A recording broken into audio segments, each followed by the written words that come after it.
What about unemployment? 1955 had a super low unemployment rate of about 4%. People that were willing and able to work were able to get jobs. Now you're probably thinking 4% is not that low. It's still way higher than 0%. But don't forget that the natural rate of unemployment in the United States is somewhere between 4 to 6% unemployment. English, Doc. Here. Let me illustrate.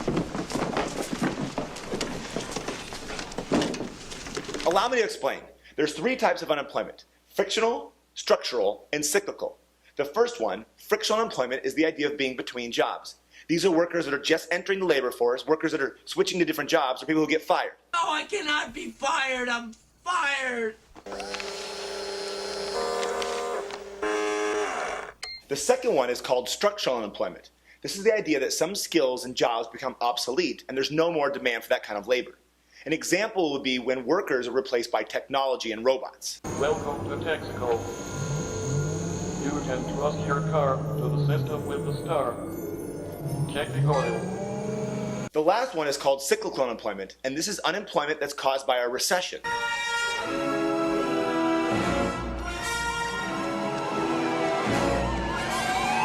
So if someone lost their job because the economy tanked, that's cyclical unemployment.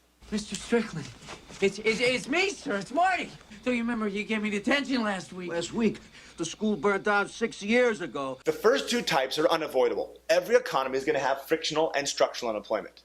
So the goal is not to have 0%. In fact, an economy is at full employment when we have 4 to 6% unemployment.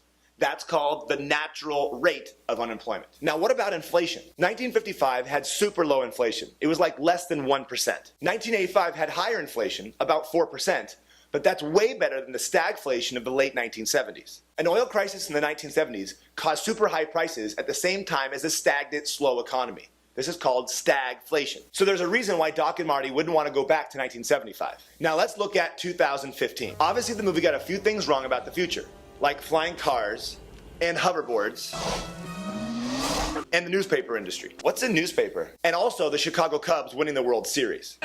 Wait a minute.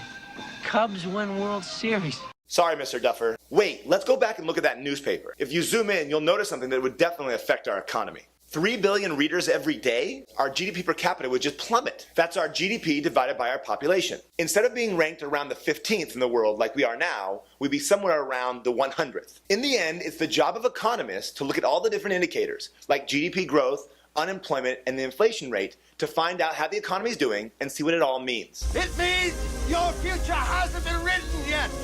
No one's has. Your future is whatever you make it. So make it a good one.